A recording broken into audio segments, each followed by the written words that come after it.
Kinsey, c'est ce pervers sexuel qui a inventé la révolution sexuelle dans les années 40 et 50, 1940-1950.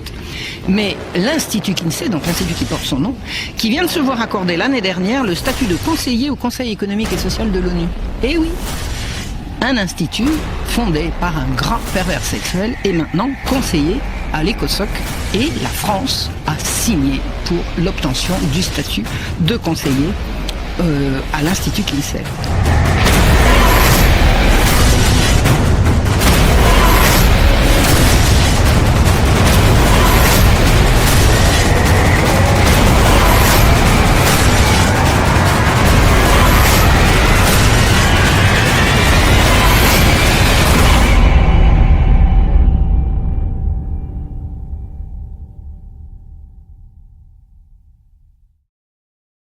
En fait, c'est un programme pour pédophiles, ni plus ni moins. Une fois que ce programme aura été appliqué, on ne pourra plus rien pour protéger les enfants contre leurs abuseurs.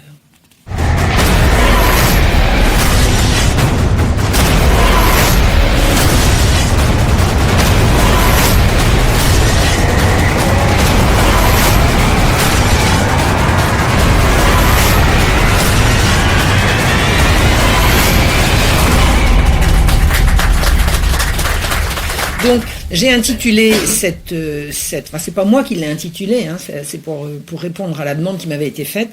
Cette conférence doit parler du plan mondialiste de destruction de l'enfance et de la famille. Voilà. Donc, c'est quelque chose que j'ai découvert il y a moins d'1 an. J'ai fait mes premières conférences sur ce qu'on appelle les droits sexuels. Il y a une petite année, c'était en Corse, avec mon ami Claire Sévrac. Nous avons passé des vacances, une semaine. C'était pas des vacances puisqu'on était partis faire des conférences, mais on s'est payé quelques tranches de rigolade comme je savais faire avec Claire et comme elle savait faire avec moi. Donc une petite pensée pour ma copine, voilà. Petite pensée pour notre chère Claire, voilà. Donc c'était il y a 1 an que j'ai découvert les droits sexuels. J'en ai parlé au moment de Chiré, du salon de Chiré, au mois de septembre, tout début septembre. Ensuite, j'ai fait une vidéo qui est partie, qui a fait vraiment des dizaines et des dizaines de milliers de vues. Et là, je viens vous parler de ce qui a fait l'objet d'un livre depuis, c'est-à-dire que depuis que j'ai découvert ça, je n'arrête pas. Et il y a péril en la demeure, il y a absolument urgence. C'est notre humanité qui est en jeu. Voilà. Qu'est-ce que c'est que le principe des droits sexuels dont il s'est agi et que j'ai découvert? Les droits sexuels, c'est une notion qui a été mise sur le papier en 2008 par la Fédération internationale du planning familial, qui en son temps, moi je suis né en 1950, dans les années fin 60, début 70, le planning familial, c'était une organisation absolument géniale qui venait en aide à des filles que leur vilain papa voulait empêcher de faire l'amour avec le garçon qu'elles aimaient, et le planning familial donnait des informations sur la pilule et sur l'avortement, qui à l'époque était un problème qui touchait marginalement des filles qui se seraient laissées avoir ou laissées séduire. Ça n'était absolument, il n'y a jamais été question d'en faire un phénomène de masse. Donc le planning familial a eu, au temps de ma jeunesse, une espèce d'aura d'association genre humaniste. C'est loin derrière maintenant. On sait ce qu'il en est du planning familial, c'est carrément une organisation criminelle. Et c'est la Fédération internationale du planning familial qui a pondu en 2008 cette charte des droits sexuels qui est largement et amplement relayée par l'ONU. C'est-à-dire que les textes dont je viens vous parler aujourd'hui sont des textes qui sont propagés avec toute la force et la puissance de conviction que peuvent avoir les grandes agences de l'ONU, donc à l'égard de la planète entière. Il y a un plan général, mondial, de faire passer ce qu'on appelle les droits sexuels. Qu'est-ce que c'est qu'un droit sexuel? Eh bien, figurez-vous que vous pouvez retourner le problème dans tous les sens. Il n'y a pas de définition plus exact concernant les droits sexuels que de dire qu'il s'agit d'instaurer un droit de jouir, tout simplement. Le droit de jouir. Le droit de jouir sans restriction, ou alors on va trouver quelques restrictions, et par exemple des restrictions concernant les enfants. Il est dit dans cette charte des droits sexuels que quand il s'agira des enfants, à qui sont donc octroyés dans le principe et dans l'absolu des droits sexuels, les seules restrictions qu'on va trouver dans cette charte concernant les enfants sera de dire que pour les enfants, il s'agira de tenir compte de leur capacité évolutive. Voilà une belle phrase qui ne veut rigoureusement rien dire. à part que on fera attention à l'âge des enfants pour octroyer certains droits plutôt que d'autres, mais à partir du moment où on ne dit pas lequel, et à partir du moment où on admet qu'il s'agit d'enfants, la définition de l'enfance étant précisément la période de la vie humaine qui précède la sexualisation, il est bien entendu évident qu'on a compris ce qui est en train de se passer. On est en train de sexualiser les enfants. C'est un vieux rêve pédophile. C'est une horreur. Il est dit, alors une fois que je vous ai expliqué que les enfants sont par définition inclus dans cette charte des droits sexuels avec des limites qui ne sont définies nulle part, il faut savoir que la chose la plus ahurissante qu'on découvre dans cette charte des droits sexuels, je ne vais pas vous l'expliquer en entier ici, parce que là ça prendrait des heures, je vais survoler quelques-unes des grandes déclarations touchant aux droits sexuels, mais je ne vais pas vous faire une explication de texte des droits sexuels de l'IPPF, c'est-à-dire du planning familial. Trouvez-les sur internet, vous ouvrez les guillemets, droits sexuels, vous allez tomber là-dessus, c'est en toutes les langues, c'est largement expliqué. Allez vous promener là-dedans, je n'en ferai pas l'explication de texte complète aujourd'hui. Mais ce que je vais vous dire quand même, c'est ce que j'ai trouvé de plus ahurissant, qui se trouve dans les tout premiers paragraphes. Il est dit, il faut préserver le droit de connaître et de jouir d'une sexualité indépendante de la reproduction et d'une reproduction indépendante de la sexualité. De quoi parlons-nous ici? D'abord, à quel titre et au nom de quoi va-t-on séparer la sexualité de la reproduction? Savez-vous ce que c'est que la sexualité? C'est ce qui relève de la reproduction et pas d'autre chose. On est homme et femme, mâle et femelle pour perpétuer la vie et pas pour autre chose. Donc séparer la sexualité de la reproduction, c'est séparer la sexualité de sa fonction première et ultime. La sexualité est là pour que deux individus en donnent un troisième. C'est la perpétuation de la vie. Et la sexualité n'a pas d'autre fonction. Et en plus, à quel titre va-t-on faire un droit de séparer la sexualité de la reproduction? Vous imaginez ce que ça implique, un droit? Un droit, ça veut dire des lois. Et des lois, ça veut dire des gens pour les surveiller. Vous imaginez qu'est-ce qu'il y a de plus intime que notre vie sexuelle? On va mettre un flic derrière chaque chambre à coucher. On a appelé ça, en son temps, la police des braguettes, mais on y est. On y est. Et en plus de ça, je me suis attardé un petit peu sur la sexualité indépendante de la reproduction, mais la reproduction indépendante de la sexualité, c'est quoi? Ce sont des bébés éprouvettes. C'est une reproduction hors sol. C'est-à-dire que si ce projet délirant arrive à son terme, et s'il est généralisé, il n'y aura plus de père et de mère. Donc il n'y aura plus d'enfants. Il n'y aura plus d'enfance, il n'y aura plus de famille. Sur quoi d'autre que sur la famille, notre civilisation, les civilisations du monde, mais en tout cas parlons de la nôtre, sont-elles fondées? Je ne sais pas, certains d'entre vous se souviennent certainement de ce qu'était Jacques Chancel en son temps. Il avait une émission qui passait tous les soirs, ça s'appelait Radioscopie. Ça a commencé en 1968 et ça s'est arrêté tard dans les années 80, je crois. Et il recevait, alors tout le monde écoutait Radioscopie, parce que c'était à 5 heures, entre 5 et 6, ceux qui étaient dans la voiture écoutaient Radioscopie. Moi, quand je sortais de la fac, j'arrivais à la maison, je branchais la radio, j'écoutais Radioscopie, puis j'étudiais après. Je veux dire, on ne loupait jamais Radioscopie. J'ai loupé celui-là, celui de décembre 1975, c'était un certain Gilbert Torgman. Gilbert Torgman, il était sexologue. Et Jacques Chancel, en présentant Gilbert Torgman, en décembre 1975, pour le présenter, lui dit « Vous prétendez, vous, docteur, que cette harmonie dépend, alors l'harmonie dans le couple, dépend en grande partie de la sexualité qui est fonction de plaisir de la naissance à la vieillesse. » C'est-à-dire que, en paraphrasant ce que dit un sexologue, il fait de la sexualité quelque chose qui a rapport avec le plaisir. Mais la fonction de la sexualité n'est pas le plaisir. Le plaisir est associé à la sexualité, on l'a tous compris. Mais en quoi est-ce que le plaisir, la sexualité a une fonction de plaisir? Pas du tout.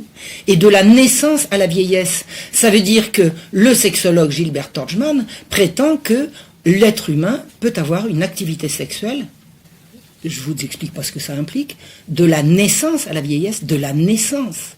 De la naissance. Un nourrisson va avoir une vie sexuelle, donc il va avoir des droits sexuels. Vous imaginez ce que ça implique?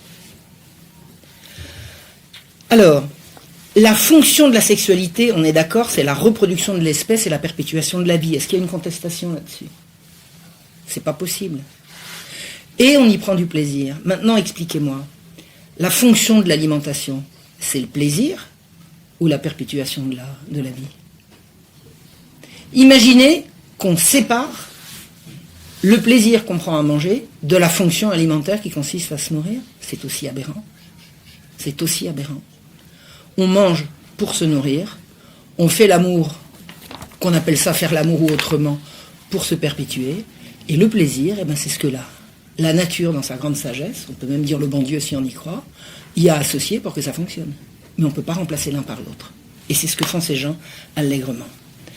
Faire du plaisir l'alpha et l'oméga de la sexualité, c'est un contresens. Le sexe pour tous et les droits sexuels vont impliquer l'éducation sexuelle à l'école. Ces gens-là, pour pouvoir faire valoir les droits sexuels de la naissance à la vieillesse, vont commencer l'éducation sexuelle à l'école. Et de mon temps, on parlait d'éducation sexuelle. Maintenant, on va parler d'éducation à la sexualité. C'est-à-dire que les premières intrusions de la sexualité à l'école ont consisté à parler de l'appareil reproductif. Donc on parlait bien de la perpétuation de la vie et de la reproduction. À partir de maintenant, on va faire l'éducation à la sexualité, conçue dans l'idée que la sexualité sert à jouir. Eh bien, bravo. Suivez bien, vous qui êtes parents, suivez bien ce qu'on va faire à vos gosses à l'école. Et on présente ça comme une affaire de santé.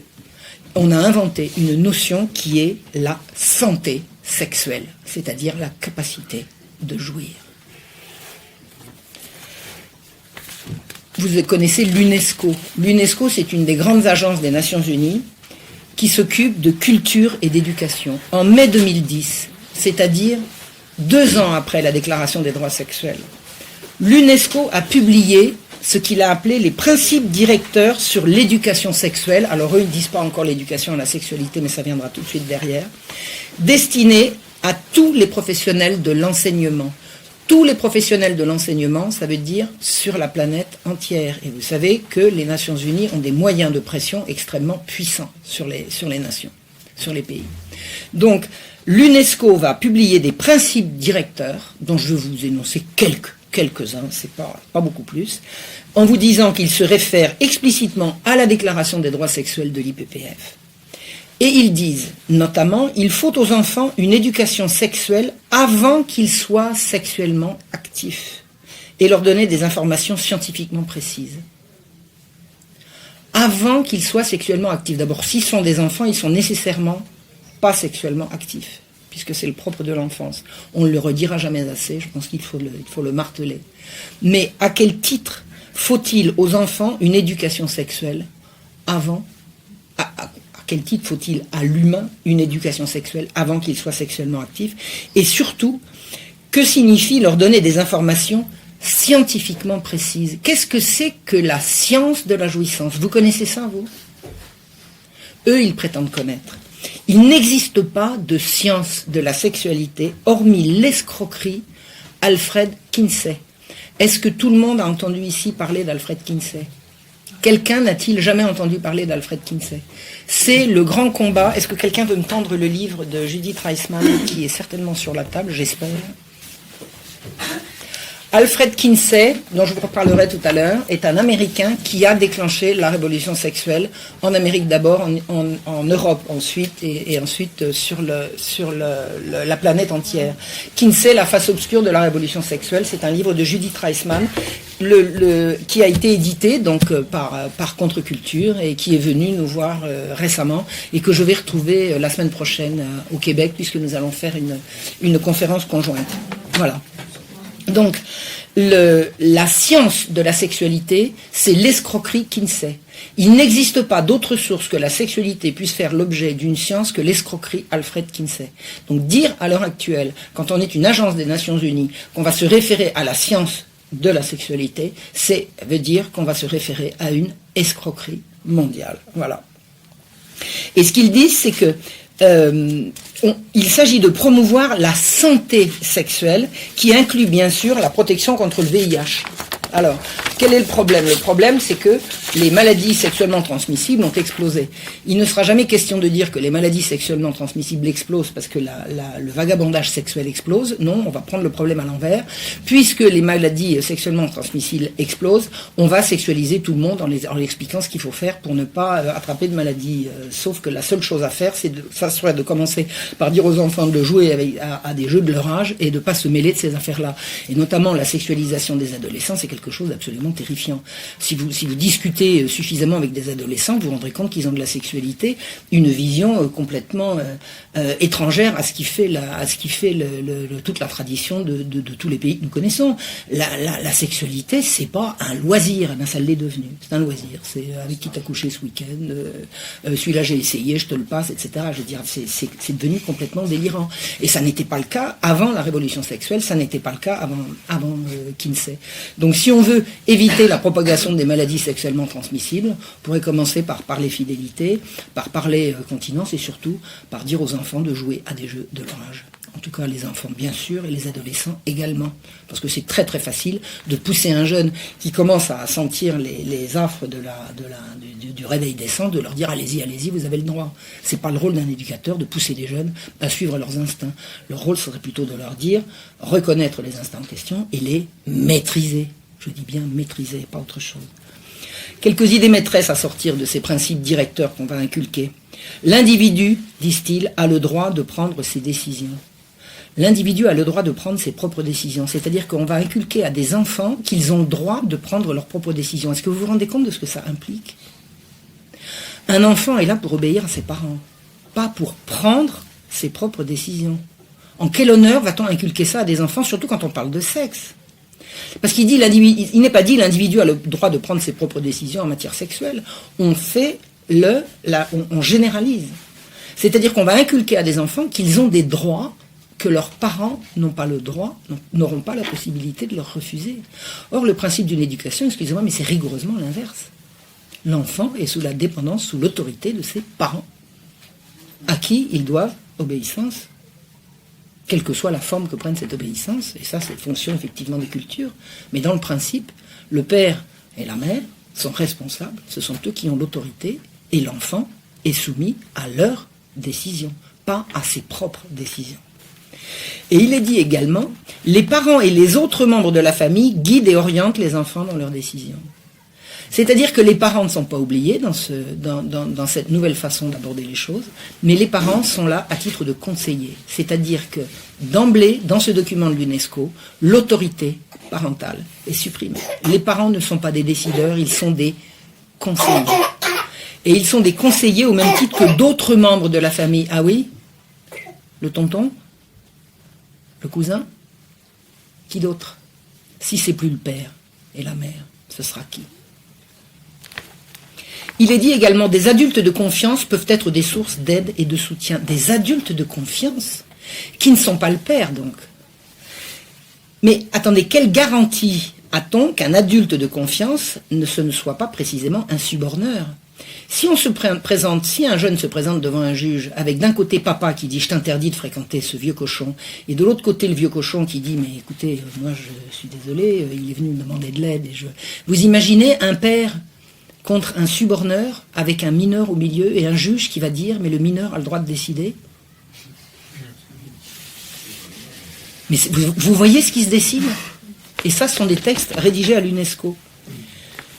Et ça sera l'enfant qui choisira, puisqu'il est dit qu'il a le droit de prendre ses propres décisions. C'est-à-dire qu'on est en train de graver dans le marbre qu'un père ne pourra plus protéger ses enfants contre des suborneurs.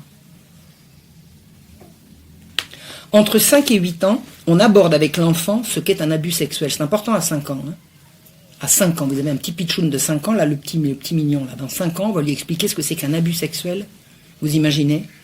Et on va lui expliquer, tenez-vous bien, je cite, qu'il existe des pratiques positives et des pratiques néfastes. Des pratiques positives ? C'est quoi des pratiques positives ? Écoutez bien, un abus sexuel est un attouchement incorrect ou une relation sexuelle non désirée. Mais alors, si l'attouchement est correct et que la relation sexuelle est désirée, il n'y a pas d'abus, c'est ça ? J'invente pas là, hein ? C'est dans les textes. Ça veut dire qu'il y a des attouchements corrects, des relations sexuelles désiré et non imposé, et on parle à des enfants de 5 ans. On introduit ici que si l'enfant est d'accord, il n'y aura pas d'abus. Alors là, qu'il soit clair. Toute relation sexuelle avec un mineur est un abus, quel que soit l'état d'esprit du mineur en question, d'accord? On n'a pas à coucher avec un gosse sous prétexte qu'on prétendra qu'il a dit qu'il était d'accord, quand bien même il serait d'accord, ce que tout nous permet de douter, qu'il soit d'accord ou pas, c'est un crime. Point. Et là, l'UNESCO est en train de nous dire le contraire. Écoutez bien, toute personne, sans considération de son état de santé, de sa religion, de son origine, de sa race, de sa situation matrimoniale, peut élever un enfant et lui donner l'amour auquel il a droit. Qu'est-ce que ça veut dire? Peut élever un enfant lequel le sien ou celui d'un autre? Qu'est-ce qu'on est en train de nous dire là? On est en train d'ouvrir un droit à l'adoption, et le droit à l'adoption n'est rien de plus qu'un droit sur les enfants des autres, les vôtres, mesdames et messieurs. Il y a des gens qui vont avoir le droit d'élever votre enfant, puisqu'il n'est pas dit que chaque personne a le droit d'élever son enfant. Ça, il n'y a pas besoin de l'écrire. Vous faites des enfants, vous les élevez, oui ou non, on n'a pas besoin de droit sexuel pour ça. Et écoutez bien la suite, c'est terrifiant. Il existe des personnes qui ne sont pas capables de s'occuper d'un enfant. C'est-à-dire qu'on commence par dire que tout le monde a le droit d'éduquer un enfant sans spécifier qu'il s'agit du sien, et à côté, on prétend qu'il y a des personnes qui ne sont pas capables d'élever un enfant, en l'occurrence éventuellement le leur. On est en train d'organiser un transfert d'enfants, de familles dont on décrétera qu'ils ne sont pas capables de les élever, en direction de personnes qui pourront prétendre qu'elles ont bien le droit de les élever. Vous allez pouvoir protéger vos enfants avec des lois comme ça? Les lois ne sont pas écrites, mais ça sont les principes directeurs desquels les lois sont issues. Alors je vais vous expliquer ce que j'en sais, moi, concernant les personnes qui ne peuvent pas, prétendument, s'occuper d'un enfant.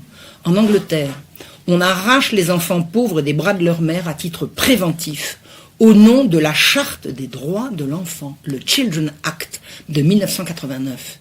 Il a été dit que certains enfants vont être nécessairement maltraités parce qu'ils arrivent dans des familles qui sont tellement problématiques que de toute façon ces enfants seront malheureux. Donc, on fait des statistiques du nombre d'enfants qui seront malheureux et on dit qu'à titre préventif, dans les familles malheureuses, le gosse est à peine sorti du ventre de sa mère qu'on le lui enlève. Il y a quelqu'un? Oui.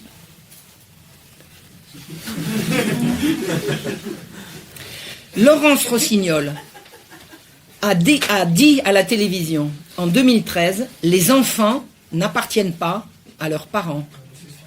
Alors écoutez, je vais vous dire une chose, appartenir, je suis d'accord, personne n'appartient à personne. Mais, Madame la Ministre, pour encore, disons, une petite semaine, ils appartiennent à qui au fait? Ça veut dire quoi ça? Ça veut dire que l'État tout-puissant, va avoir des droits sur vos enfants, des droits que vous n'avez pas? Est-ce que vous savez qu'en Suède, on enlève des enfants à leurs parents qui les ont menacés d'une fessée?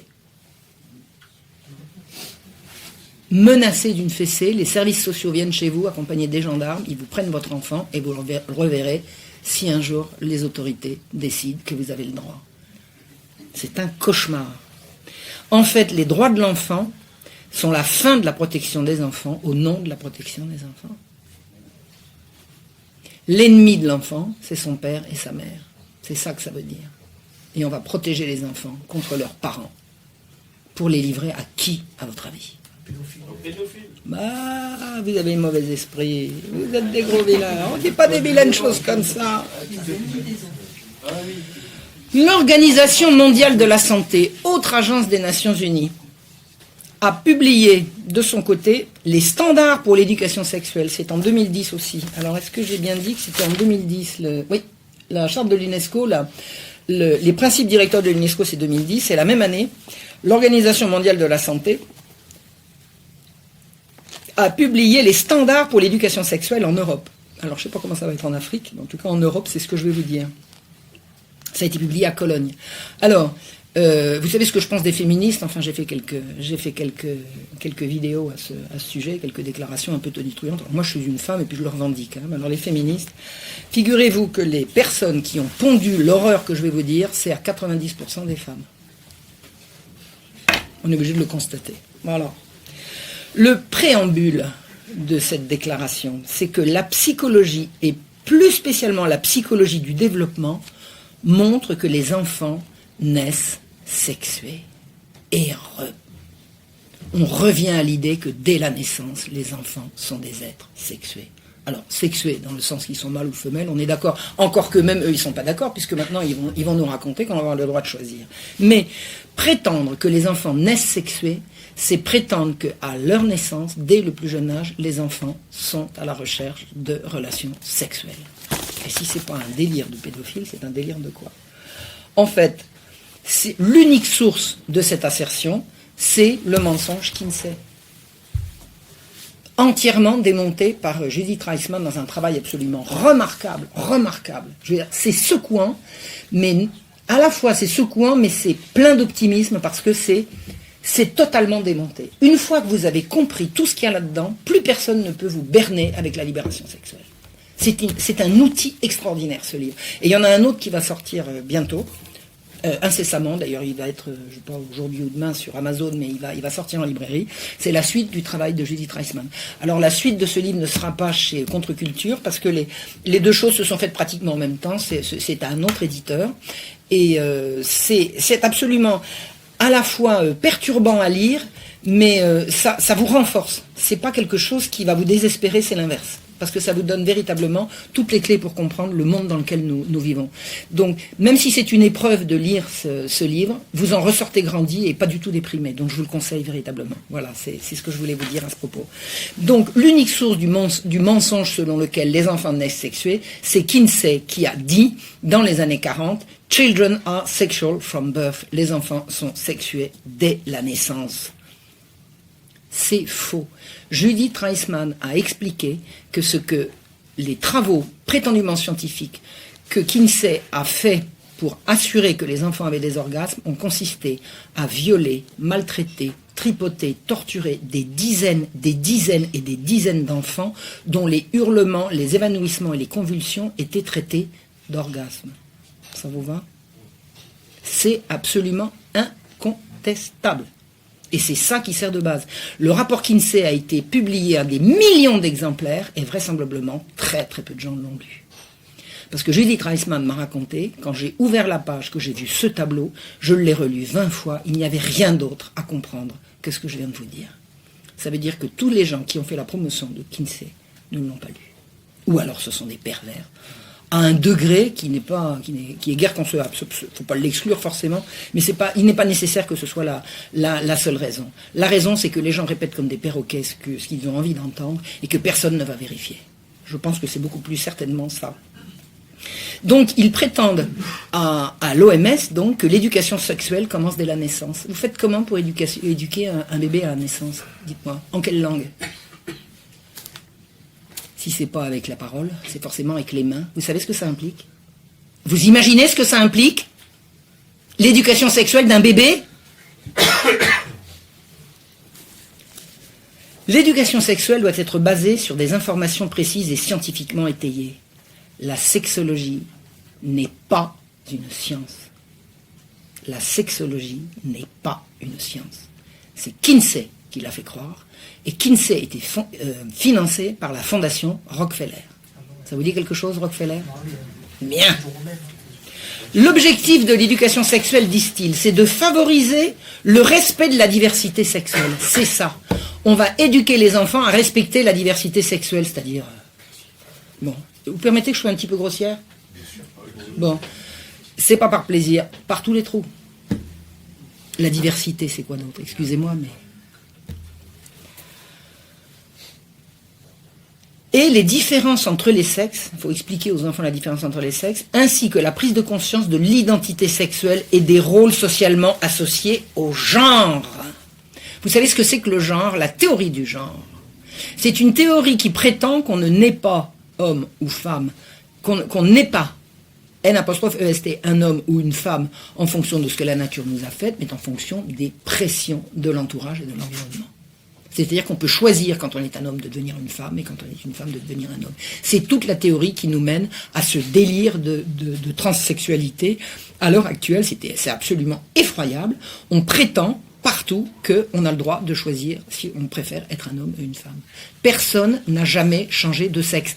Personne au monde n'a jamais changé de sexe. Il y a des gens qui subissent des opérations chirurgicales extrêmement graves et hormonales pour changer leur apparence, mais personne n'a jamais changé de sexe. Le sexe nous est attribué à la naissance et même à la conception. À la conception. Donc, des documents de l'Organisation mondiale de la santé valident la théorie du genre. La théorie du genre est une théorie idéologique dont Najat Vallaud-Belkacem a prétendu que ça n'existait pas, alors que c'est enseigné partout et que c'est dans des documents de l'ONU. La théorie du genre n'est validée par aucune recherche scientifique sérieuse. Scientifique tout court d'ailleurs, sérieuse et superfétatoire. Aucune recherche scientifique n'a jamais validé la théorie du genre, et là, l'Organisation mondiale de la santé nous explique qu'on va former les enfants à prendre conscience des rôles socialement attribués au genre. En français, le genre, c'est les mots et les adjectifs, les noms et les adjectifs. On ne dit pas un nom de sexe masculin ou féminin, mais de genre masculin ou féminin. Le sexe, c'est pour les humains, et le genre, c'est pour la grammaire. Et il n'y a pas de raison que ça change. Entre 4 et 6 ans, parce que là on parlait de nouveau-nés, là, hein, on parlait de 0 à 4 ans. Entre 4 et 6 ans, on va apprendre et renseigner l'enfant sur la reproduction humaine. À 4 ans, bah oui, c'est le moment, on est d'accord. Hein? Petit garçon de 4 ans qui rigole avec sa petite sœur, avec ses petits camarades, on va lui dire, viens ici que je te raconte la reproduction humaine. La consolidation de son identité sexuelle. À 4 ans. Et écoutez bien, alors là, accrochez-vous, la masturbation, le plaisir et la satisfaction à se toucher. On va apprendre à des enfants de 4 ans à se masturber. C'est ça qui est dit. Je répète. La masturbation, le plaisir et la satisfaction à se toucher. Les différentes conceptions de la famille. C'est quoi les différentes conceptions de la famille? Si c'est pas papa et maman.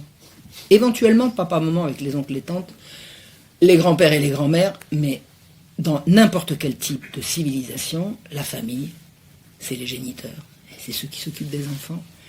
C'est quoi d'autre? C'est quoi d'autre les différentes sortes de familles? Si ce n'est le prétendu mariage homosexuel. Qui, en 2010, n'était pas encore passé. Donc c'était bien ce qui se préparait. Les abus. Les abus. On va parler à des enfants de 4 à 6 ans des abus. Certaines personnes peuvent s'avérer violentes. Alors attendez, ça veut dire que les abus, c'est la violence. D'accord? Donc s'il n'y a pas de violence, il n'y a pas d'abus. Hein? Puisque les abus, c'est la violence.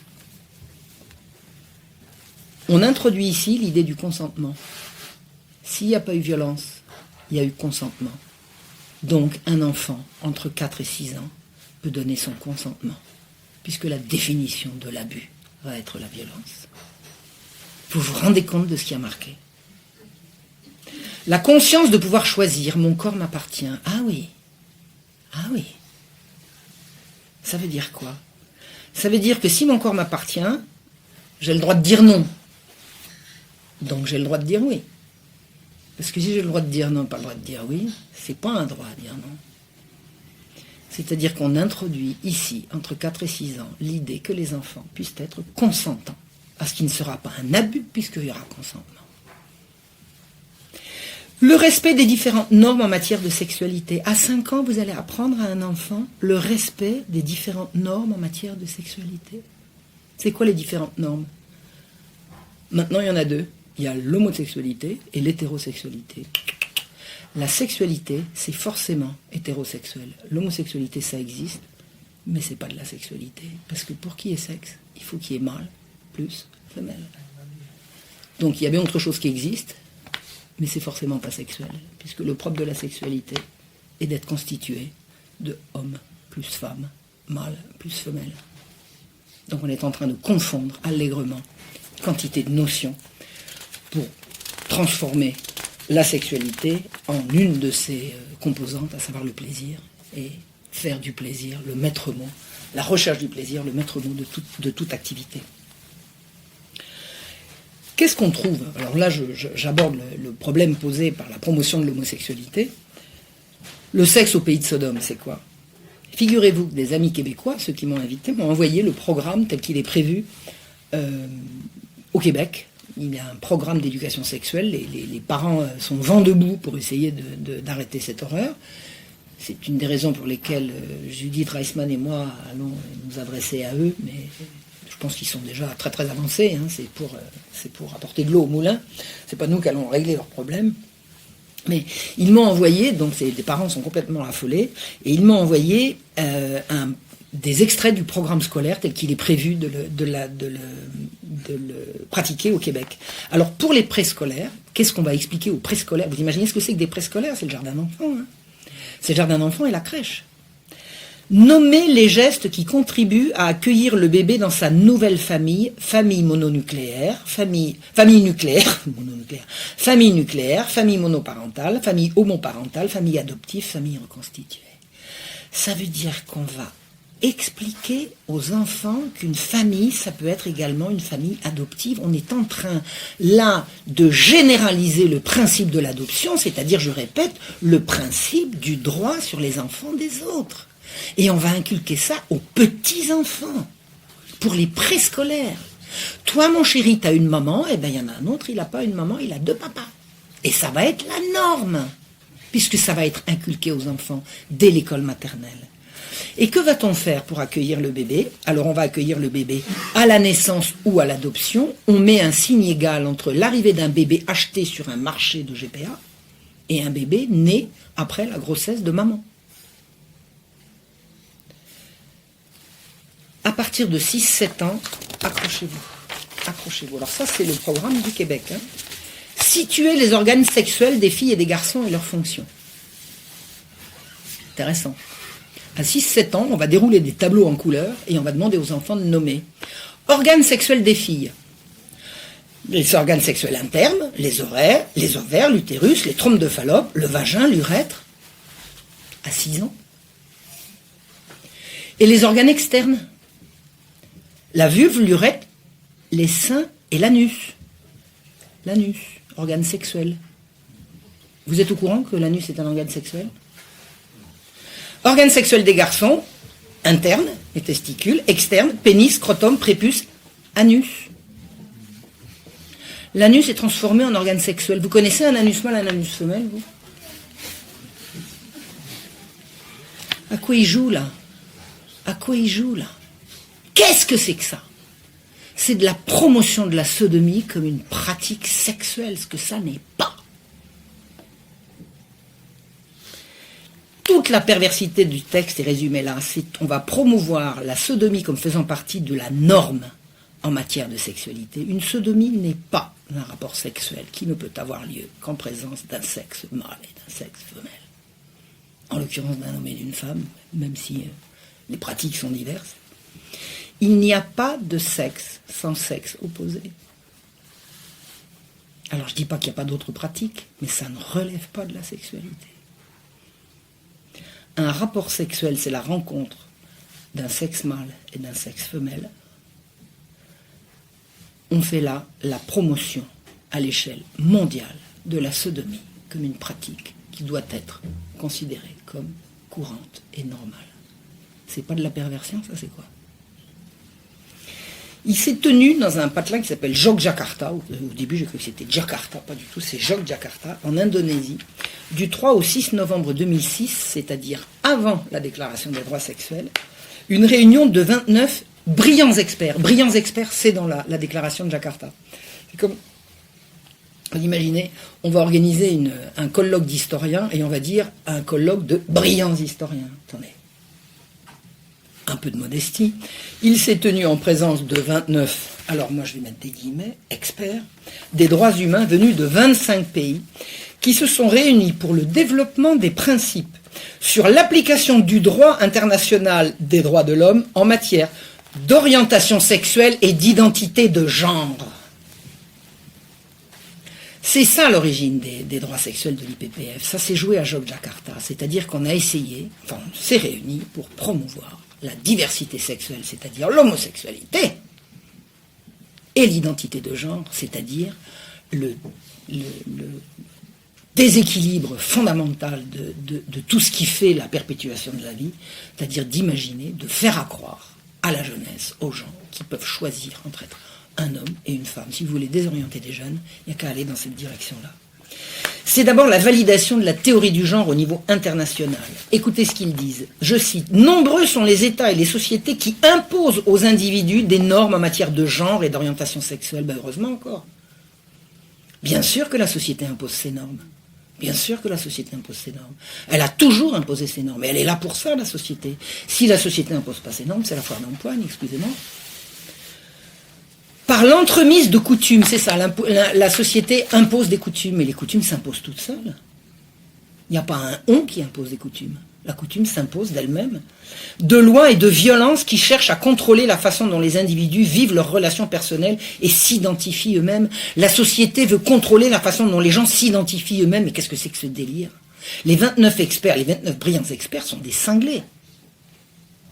On veut lutter mondialement contre ceux qui ne reconnaissent pas le genre, c'est ça que ça veut dire. Ça veut dire que la rencontre de Jogjakarta a consisté à mener un plan de bataille pour faire valider la théorie du genre partout. La théorie du genre qui, je vous le rappelle, n'existe pas, puisque Mme Belkacem nous a dit qu'elle n'existait pas. Vous imaginez? Recitation. L'identité de genre fait référence à l'expérience intime et personnelle du sexe faite par chacun, qu'elle corresponde ou non au sexe assigné à la naissance. Alors, y a-t-il, quelque part au monde, une étude scientifique qui valide ce délire? Si vous en trouvez un, vous me le donnez. Ça n'est validé nulle part. Nulle part.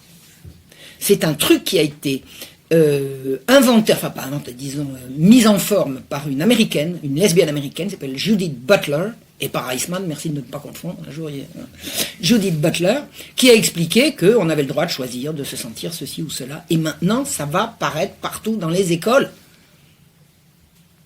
Et on va lutter contre les gouvernements, contre les États qui vont refuser de valider ce délire. Y compris, je reprends ma citation, y compris une conscience personnelle du corps qui peut impliquer, si consenti librement, une modification de l'apparence et des fonctions corporelles par des moyens médicaux, chirurgicaux ou divers. On valide que des gens puissent exiger qu'on leur implante un faux sexe masculin ou qu'on leur retire pour leur fabriquer un faux sexe féminin. Écoutez, j'ai entendu un jour dans une réunion sur ce sujet, un médecin qui a expliqué comment on faisait, comment on rendait à un homme une apparence de femme. J'ai failli tomber dans les pommes. C'est atroce. C'est atroce. Et c'est irréversible. C'est irréversible. Une fois qu'on vous a coupé le zizi, on ne vous le remettra pas. Et d'autres expressions. Alors, attendez, meilleurs moyens chirurgicaux, etc., c'est aux frais de la princesse. Hein. Ça, c'est la Sécu qui paye. Hein. Chez nous, ça s'appelle la Sécu. Ailleurs, c'est autre chose. C'est la collectivité qui paye. Et d'autres expressions du sexe, y compris l'habillement, le discours et les manières de se conduire. Bon, passons. Il s'agit en fait de valider la prétendue transsexualité. Ce qu'on appelle la transsexualité n'est jamais qu'une opération extrêmement coûteuse d'une apparence et pas autre chose. Ce droit sera accordé à des enfants. Un enfant qui a le droit de choisir et à qui son corps appartient, s'il dit « j'aurais bien aimé », moi quand j'étais petite, je disais « moi j'aurais bien aimé être un garçon ». Vous savez pourquoi je disais ça? Parce que mon père il disait « j'aurais bien aimé avoir un garçon ». Alors comme je voulais que mon papa il m'aime, il me disait « moi j'aurais bien aimé être un garçon ». Vous imaginez si j'étais tombée à l'époque entre les mains de gens comme ça? Ils m'auraient greffé un faux zizi avec des bouts de... Oh, mon Dieu. Mon Dieu, mon Dieu. L'une des signataires de ce manifeste de Jogjakarta, promotion de l'homo et de la transsexualité, elle s'appelle Madame Sonia Correa. Je vous dis, c'est plein de femmes, ces saloperies-là. Je suis désolé, mesdames. Je fais partie de cette grande moitié de l'humanité. Mais il y a beaucoup de femmes qui promeuvent ces délires. Il faut le savoir. Il faut le savoir. Il faut le dénoncer aussi. Et elle a été retenue comme experte à l'IPPF, c'est-à-dire au planning familial, pour la rédaction des droits sexuels.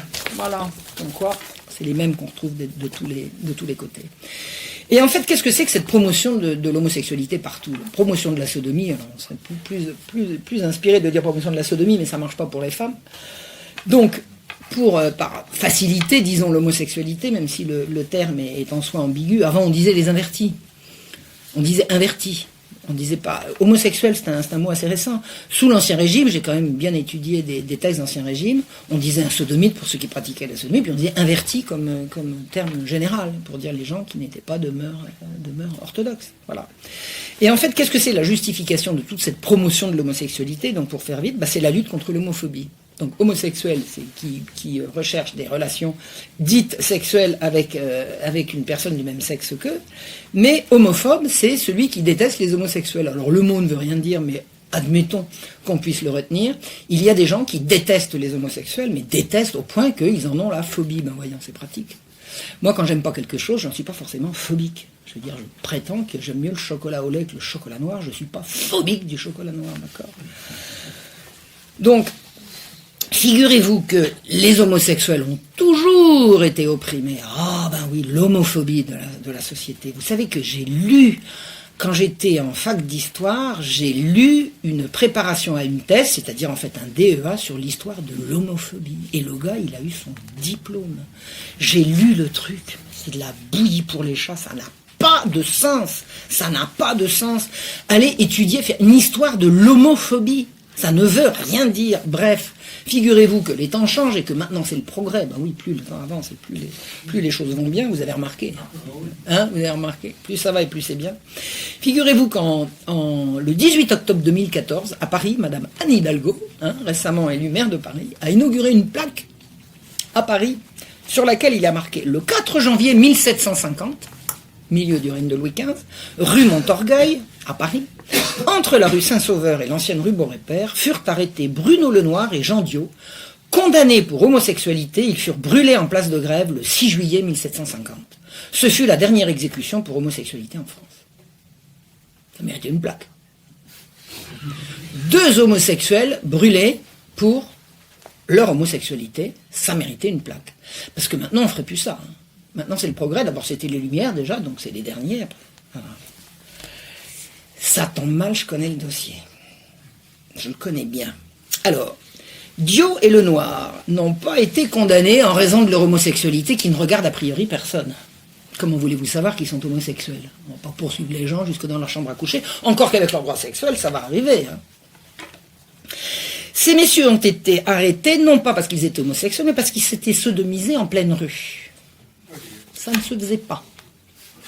C'était déjà, c'était encore interdit, parce que maintenant, c'est pour bientôt.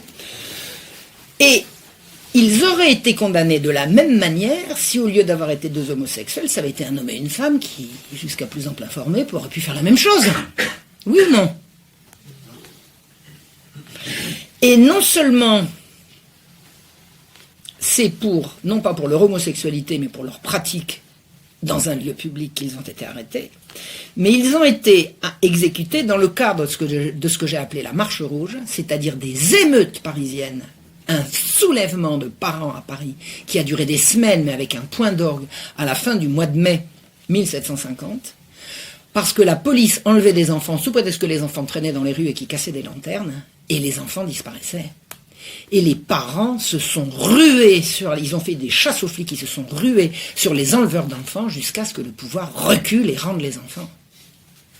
Ces 2 homosexuels qui avaient fait leur affaire rue Montorgueil, parfaitement dans la rue.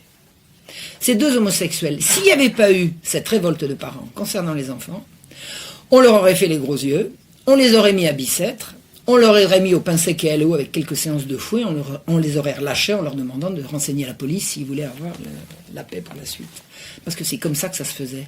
On ne brûlait pas les homosexuels sous l'Ancien Régime. Alors, je répète, on ne brûlait pas les homosexuels sous l'Ancien Régime. J'ai étudié plusieurs cas de gens qui ont été brûlés pour homosexualité. C'est ce qu'il y avait dans le jugement. On ne vous dit pas pour viol de mineurs, torture, enlèvement, corruption, trafic, etc., etc.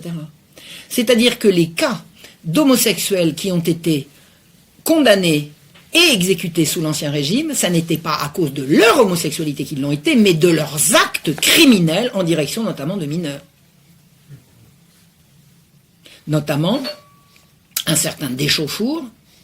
Alors, pourquoi est-ce qu'on dit qu'ils étaient condamnés pour homosexualité? Eh bien, c'est parce que, pour ne pas faire de publicité aux atrocités commises, on mettait dans le jugement qu'ils étaient condamnés pour sodomie. Ça faisait un terme générique. Donc les militants de la cause de mauvaise foi arrivent en disant « Regardez, ils sont condamnés pour sodomie ». Il suffit d'ouvrir le dossier, ce que j'ai fait, pour voir que le fameux Deschauffour a enlevé des enfants, les a violés, les a prostitués, les a massacrés. Ça a été une horreur, une horreur. Donc il a été absolument à bon escient condamné et exécuté, et on ne l'a pas brûlé vif, alors que vous puissiez le répéter, les condamnés, c'est pas parce qu'on était condamné à être brûlé vif qu'on était brûlé vif. On était condamné à être brûlé vif et étranglé proprement 5 minutes avant. C'est comme ça que ça se faisait. Pour que l'exemple reste l'exemple. Mais Dio et le Noir ont été condamnés et exécutés. Ils ont été exécutés morts. Hein, ils ont été brûlés morts et pas vifs. Donc la fausse exécution a eu lieu avant. Donc cette plaque est absolument mensongère. La mairie de Paris fait la promotion d'une espèce de nécessité de considérer que c'est le progrès, puisque maintenant on ne brûle plus les homosexuels. Eh bien l'Ancien Régime ne brûlait pas non plus les homosexuels pour cause d'homosexualité, mais pour la raison que je vous dis. Alors, pourquoi je dis que c'est important de dire que c'était dans le cadre de la Marche Rouge, ce que j'ai appelé moi la Marche Rouge, c'est-à-dire la révolte des parents, c'est que les juges, quand ils ont pris la mesure de la révolte concernant les enlèvements d'enfants, les parents disaient qu'on enlevait leurs enfants pour leur faire des mauvais sorts. Il y avait tout un tas de raisons d'enlever des enfants, notamment les envoyer dans les colonies, parce que c'était l'époque où on commençait à dire que l'esclavage des nègres, c'était moins rentable. Bah oui, parce que les nègres, fallait les chercher. Et il y avait des gens qui disaient, il y a des gosses qui traînent, il n'y a qu'à les prendre, ça remplacera avantageusement les nègres. Ça, c'est les Lumières aussi, il ne faut pas l'oublier. C'est pas mal. Donc, il y avait des gens qui disaient qu'effectivement, on enlevait les enfants pour les envoyer aux colonies, puis il y en avait d'autres qui disaient qu'on les envoyait pour les fournir à des pervers. Donc, les juges, comme ils tenaient 2 homosexuels, ont voulu donner des gages à une population révoltée en disant non, regardez, les gens de mauvaise mœurs, on est capable de les punir. Et ils ont payé pour ça. Voilà. Donc moi j'estime que ça ne mérite pas la mort de se sodomiser dans la rue, mais c'était la règle à l'époque. Donc c'est comme ça que ça s'est fait. Donc la plaque de Madame Hidalgo, elle est complètement mensongère, elle ne correspond à rien dont nous, peuple de France, nous puissions nous revendiquer. Voilà. La promotion de la sodomie, de l'homosexualité se fait absolument partout. Vous savez ce que c'est que l'homophobie? Je vous ai expliqué, mais il n'y a pas que l'homophobie. Il y a la lesbophobie, il y a la biphobie. Vous savez, la biphobie. Attendez. La biphobie. Je crois que Mélenchon a dénoncé la biphobie, j'ai vu ça quelque part. La biphobie. Vous avez des gens, ils sont bi, ils sont homo, bon, hein, ils sont bi, c'est-à-dire qu'ils aiment à la fois les hommes et les femmes. Il y a des gens, ils sont biphobes. Biphobes. Non mais je rigole pas. Il faut essayer, je sais pas, peut-être on peut retrouver Mélenchon biphobie. Il a dénoncé ça à un moment donné, quoi. Il faut lutter contre la biphobie. Donc vous avez des gens, ils ont des... Moi par exemple, je suis biphobe. Moi je vois un bi, je suis prise de tremblement, c'est une phobie, quoi. Vous êtes d'accord? Bref, on peut ne pas aimer quelqu'un sans être phobique, d'accord? Bon, en plus de ça, ce qui est dénoncé, la fameuse homophobie, ça n'existe pas en France. En France, on peut être homosexuel sans que personne ne s'en émeuve. Je veux dire, tout le monde s'en fout. Tout le monde s'en fout. Et moi, la première. Moi, je suis comme tout le monde, j'ai des amis homosexuels. Vous savez pourquoi? Parce que compte tenu du nombre, quand on a beaucoup d'amis, on finit par avoir un ami homosexuel. C'est la loi du nombre. On s'en fout que les gens soient homosexuels ou pas. Je veux dire, c'est pas là-dessus que se fondent les relations humaines. D'accord? Donc, l'homophobie, en France, n'existe pas. Ce sont eux qui définissent comme homophobes ce que eux, ils n'aiment pas, d'accord? Ça rappelle quelque chose. Dans mon canton, dans mon patelin, moi j'habite à la campagne, le maire de la commune à côté, il vient de se marier avec son mec. Et il a été élu, il y a 1 an. Tout le monde le sait et tout le monde s'en fout. D'accord? Donc l'homophobie, en France, ça n'existe pas. Ça n'empêche pas qu'on va lutter contre. D'accord? Ce que les gens ne veulent pas, c'est l'exhibition. Et ça, on est servi en matière d'exhibition. Vous avez entendu parler de la loi Nouchet? Ah, c'est vieux déjà. Moi, je m'en souviens très bien. C'était en 2004. Vous avez un homosexuel qui s'appelait Sébastien Nouchet. Il a été brûlé vif parce qu'il était homosexuel. Le gars, il venait de faire son coming out, c'est-à-dire de révéler publiquement son homosexualité, ce qui, de vous à moi, ne regarde personne. On n'a pas à révéler. Moi, je ne veux pas vous révéler publiquement, mais non, ça ne vous regarde pas. Ça ne vous regarde pas. Je ne suis pas homosexuel. Donc, ce Sébastien Nouchet a été brûlé vif. Brûlé vif, c'est dégueulasse. Hein. Vous savez, c'est aspergé. C'est dégueulasse. Ah! Parce qu'il venait de faire la révélation de son homosexualité. Le garde des Sceaux s'appelait Dominique Perben à l'époque. Alors, pas un socialiste. Hein. Faut pas s'imaginer que c'est toujours du côté des socialistes. Hein. C'est pas pour défendre les socialistes que je dis ça, c'est pour défendre la vérité. Hein. Qu'il soit dit. Ah! Dominique Perben, garde des Sceaux, a dit « J'ai été bouleversé par ce qui était arrivé à Saint-Bastien-Nouchet. » Évidemment, monsieur le ministre reçoit le matin une photo d'un gars, c'est « Oh, la photo est immonde !» Le gars, il dit « Oh, vous savez, quelqu'un qui a été brûlé au visage, c'est affreux. » Et alors, il a été tellement bouleversé qu'il a présenté un projet de loi le 30 décembre 2004. Ça n'a pas traîné, hein, dans la même année. La loi contre l'homophobie. Maintenant, il y a une loi en France. Vous n'avez pas le droit d'être homophobe. Alors, on ne sait pas ce que c'est que l'homophobie. Vraisemblablement, ça n'existe pas, mais il y a une loi pour lutter contre. C'est bien. Si c'est une loi pour interdire qu'on brûle vif les gens, je crois que c'est pas la peine. Hein. On est d'accord qu'en France... Parce que si on n'a pas le droit de brûler les homosexuels, on a le droit de brûler qui? Bon, personne, donc c'était pas la peine. Mais, si, quand même. Écoutez, je cite Dominique Perben. Cette loi, c'est au fond, quelque part, la loi Nouchet. Pour faire prendre conscience à chacun qu'il est hors de question de s'en prendre comme ça à des minorités, quelles qu'elles soient. Merci, monsieur le ministre. Monsieur le ministre a fait une loi contre l'homophobie parce qu'il a été horrifié de ce qui est arrivé à Sébastien Nouchet. Alors, Sébastien Nouchet a été reçu, alors les parents ont été reçus au ministère, je ne sais pas si ça a été à l'Élysée, enfin j'en sais rien, ça a été en grand, une grande affaire pour faire sortir la loi de Nouchet qui est la loi contre l'homophobie. Alors, il y a juste un problème là-dedans, c'est que l'agression dont a été victime Sébastien Nouchet était sans doute pas une agression homophobe. C'est lui qui dit que c'était parce que c'était une agression homophobe. Hein? Alors on a arrêté quelqu'un qu'on a mis en prison pour homophobie, aggravé, machin, crime. Oh. Et non seulement l'agression de Sébastien Nouchet était sans doute pas homophobe, mais c'était sans doute pas une agression non plus. C'est-à-dire que le gars il se serait brûlé tout seul. En gros, l'agresseur homophobe a été blanchi. Les poursuites se sont arrêtées, donc il n'y a pas eu de crime, mais la loi est restée. Ah bah attendez, on en est une. Hein? Donc maintenant, l'homophobie est poursuivie en France, au criminel, grâce à un fait divers qui n'a pas eu lieu. Désormais, agresser un homosexuel est définitivement plus grave que d'agresser un hétéro. Pourquoi? Parce que, quand il s'agit de ces choses-là, la seule réponse à pourquoi, c'est parce que. Il n'y en a pas d'autre. Parce que ces gens-là, pour l'instant, sont les plus forts. Je ne sais pas combien de temps ça va durer. Vous savez ce que c'est que les agressions homophobes? On nous rebat les oreilles avec les agressions homophobes. Et là, je repense tout à l'heure au document dont je vais absolument vous parler tout à l'heure. Les agressions homophobes sont un mensonge. C'est pas seulement les agressions à coups d'essence et de machin sur Sébastien Nouchet. Les agressions homophobes, je n'ai pas trouvé, et j'ai cherché, de statistiques crédibles sur un taux inquiétant d'agression homophobe. C'est-à-dire si vous avez 5% d'homosexuels et que vous avez 5% des gens qui sont agressés qui sont homosexuels, ça rentre dans la statistique des agressions tout court. Donc les agressions homophobes, a priori, je ne connais pas. Mais ce qu'on vous explique surtout, c'est qu'il y a un taux de suicide des homosexuels qui est plus important que chez les hétéros. Alors, pas de statistiques crédibles non plus là-dessus. Et d'autre part, si les homosexuels se suicident plus que les autres, c'est peut-être qu'ils ont un problème. Ouais, alors là, c'est juste une question que je pose. Je n'ai pas la réponse. En quoi est-ce que les non-homosexuels seraient-ils responsables du taux de suicide des homosexuels? Il n'y a pas de réponse. Simplement parce que ça les arrange. Ça les arrange comme ça. On promeut la sodomie au titre d'une discrimination qui n'existe pas, que personne n'a jamais démontré, que personne n'a jamais prouvé, et qu'on vous ressort à toutes les sauces.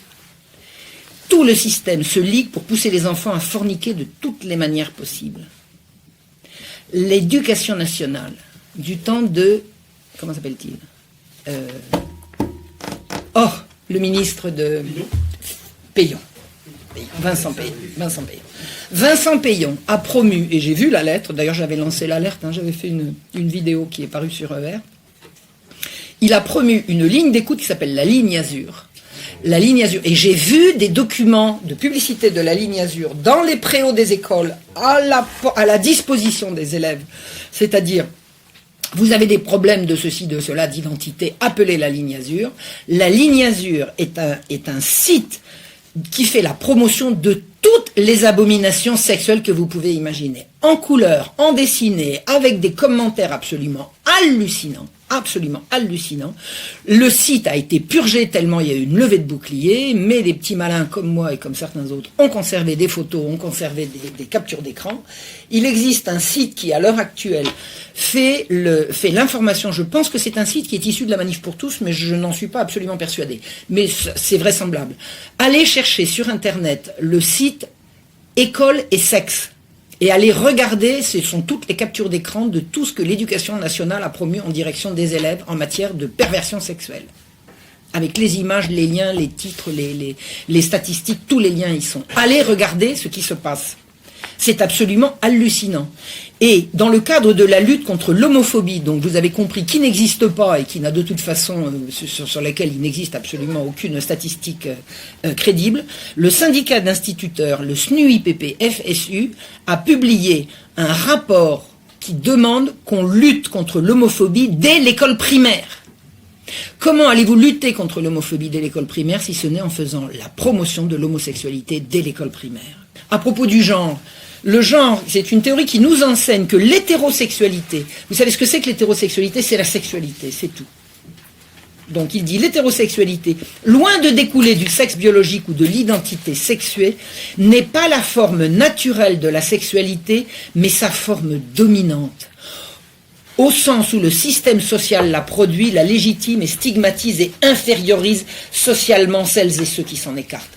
C'est-à-dire que ce monsieur qui nous prend un rapport pour nous expliquer ce qu'il va falloir faire en matière de lutte contre l'homophobie à l'égard des enfants de l'école primaire nous raconte que l'hétérosexualité n'est pas naturelle, elle est une oppression du système de la société contre tous ceux qui s'en écartent. Non mais attendez, ce sont des fous. Et c'est un syndicat d'instituteurs qui a publié ça, le SNUIPP. Maintenant, l'éducation à la sexualité est obligatoire. Elle se fait derrière le dos des parents et derrière même le dos des professeurs. Parce que les professeurs n'étant pas formés à l'éducation à la sexualité, on fait venir des intervenants extérieurs. À votre avis, ils viennent d'où? Vous avez entendu parler du lobby LGBT machin chouette? C'est eux qui viennent faire des cours. C'est l'éducation à toutes les formes de perversion. Devant, derrière et sur les côtés, le sadomasochisme, tout y passe, des enfants s'évanouissent. Ces cours sont obligatoires. Et vous croyez que c'est qu'en France? Ah ben non, bien sûr que non. J'ai quelques exemples en Allemagne. Sous la pression des associations LGBT, la Rhénanie du Nord-Westphalie va introduire dans les programmes scolaires des ateliers au cours des élèves mettront en scène diverses pratiques sexuelles. Ces élèves ont déjà eu des cours sur la lutte contre l'homophobie, vous voyez, c'est pas que de chez nous, et la sensibilisation aux différentes sexualités possibles. Ils devront désormais aborder des questions telles que le sadomasochisme, c'est-à-dire faire souffrir l'autre et le mettre en position de dominer. C'est pas beau ça? Et découvrir des pratiques sexuelles comme celles des backrooms. Vous savez ce que c'est les backrooms? Alors s'il y en a qui savent pas, je ne sais pas plus que ça. Je sais simplement que ce sont des lieux publics dans lesquels les intromissions de tout ce qu'on veut, de toutes les manières possibles, se font de façon suffisamment discrète et anonyme. D'ailleurs, ce sont des bordels à orgie, quoi. Et ce n'est pas tout. Des experts vont venir dans ces cours de Rhénanie-Westphalie. Alors, Judith Reisman, elle ne les appelle pas les experts, elle les appelle les sexperts. C'est bien défini. Des experts en pédagogie préconisent que les élèves mettent en scène diverses pratiques et orientations sexuelles au programme. À partir de 13 ans, les enfants joueront et mimeront différentes situations sexuelles et ils simuleront des pratiques anales durant leur représentation scolaire. Non mais on rigole pas là. Il est conseillé aux enseignants de demander aux élèves de mettre en œuvre le matériel pédagogique préconisé, des godemichés et des boules de geisha. Alors les boules de geisha, il paraît que ce sont 2 boules qui s'introduisent devant et derrière en même temps. Et on va enseigner ça à des mômes de 13 ans dans le cadre de la journée scolaire. Le but est, selon les conseillers en pédagogie, de guider et aider les enfants à identifier leurs pratiques sexuelles préférées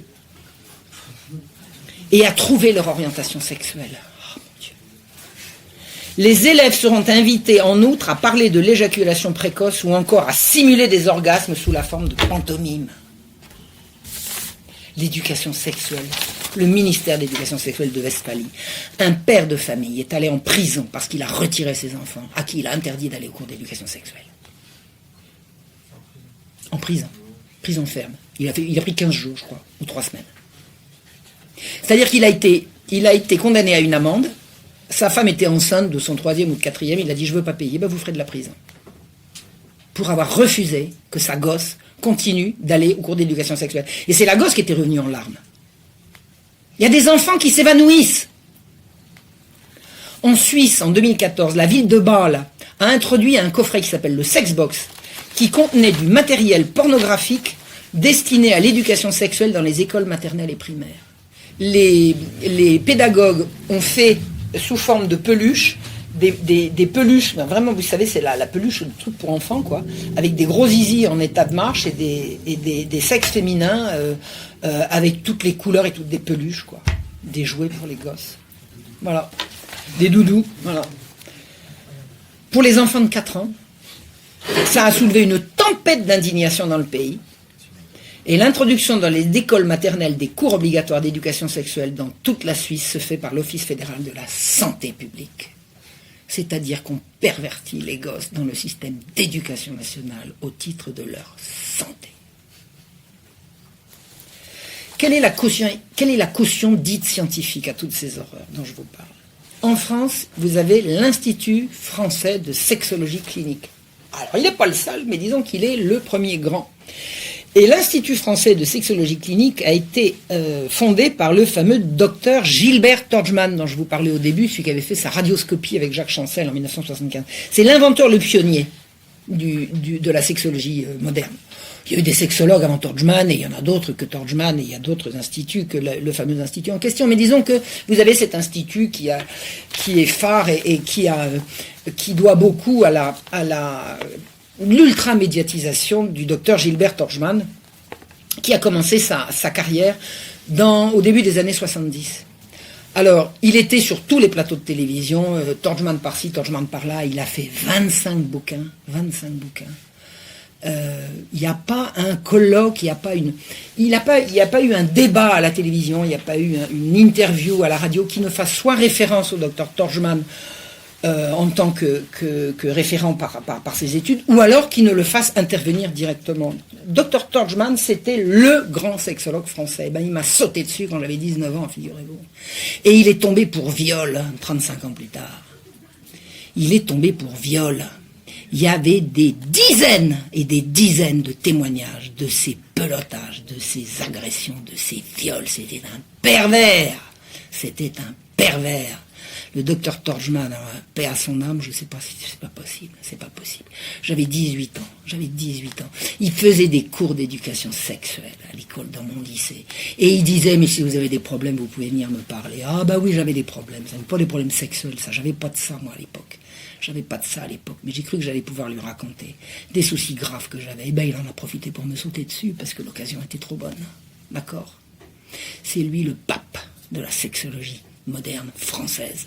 Et c'est à lui que se réfèrent les actuels étudiants en sexologie qui forment les futurs intervenants dans les écoles de vos gosses. Ouh, j'en ai encore des palpitations. Alors, à l'origine, c'est pas le docteur Gilbert Torgmann qui a inventé ça. À l'origine, il y a Kinsey, le savant fou américain. Il a inventé des données fausses pour faire croire à tout le monde que tout le monde couchait avec tout le monde et que celui qui ne le faisait pas, il n'était pas normal. Comment fait-on pour changer les mœurs? Vous avez une société, ça Judith en parle vraiment en long, en large et en travers, elle a un grand amour de son pays, l'Amérique. Judith Reisman est une patriote américaine vraiment émouvante. J'aime comme elle parle de l'Amérique, de son pays. Et elle dit, quand j'étais petite, la fidélité, la chasteté, l'amour, la famille, tout ça, c'était des choses, c'était des valeurs admises par tout le monde. Par exemple, on arrivait vierge au mariage, mais c'était la norme, et on était content de se marier, et le mariage c'était une aventure de bonheur, de douceur et d'échanges extraordinaires. Elle dit par exemple, alors c'est pas dans ce livre-là, c'est dans le suivant, on est ému de lire la correspondance que les jeunes époux envoyaient, qui étaient venus faire la guerre en Europe, qu'ils envoyaient à leurs femmes laissées à l'arrière. C'était des lettres d'amour, c'était véritablement l'amour conjugal, le bonheur conjugal. Arrive Kinsey qui dit pendant qu'ils sont pas là, leurs femmes couchent avec tout le monde. Eux, de toute façon, qu'est-ce qu'ils ont fait en Europe? Ils ont violé tout ce qu'ils pouvaient. Et on a commencé à distiller une espèce de propagande noire pour faire croire que les gens qui s'aimaient, en fait, étaient des menteurs, que tout le monde forniquait avec tout le monde. Et on a cassé, on a brisé la réputation de toute une génération. Et ce que Kinsey a fait, il est allé faire prétendument des statistiques sur la véritable vie sexuelle des Américains. Comment pouvait-il trouver suffisamment de gens pour répondre à ces questionnaires dans la mesure où les couples étaient éclatés par la guerre? Les hommes étaient en Europe. Les jeunes femmes les attendaient. Comment pouvait-il interroger les gens sur leur vie quotidienne? Eh bien, il est allé interviewer des prostituées. Il a considéré comme femme mariée toute prostituée qui avait un Mac, et il a introduit les statistiques du nombre de clients qu'elles avaient par jour, ou par semaine, dans les normes de pratiques sexuelles. Et quand les hommes sont revenus de la guerre, qu'ils ont retrouvé leur famille, et que le rapport Kinsey a été publié, qu'est-ce qu'on a appris? Qu'en fait tout le monde couchait avec tout le monde, et que ces belles histoires de couples qui s'aimaient et qui s'étaient fidèles et qui désiraient se retrouver pour vivre leur amour dans la dignité, tout ça c'était des mensonges. Ils étaient tous cocus. De toute façon les hommes couchent avec les hommes, c'est bien connu. Il a fait de la sodomie des statistiques absolument hallucinées. Lui-même était pédéraste. Enfin, il était pire que ça, il était praticien de sadomasochisme, de torture, de trucs comme ça. C'était un type abominable. Kinsey, c'est une horreur. Et il a fait de ces pratiques une règle, et il a fait croire que c'était la norme.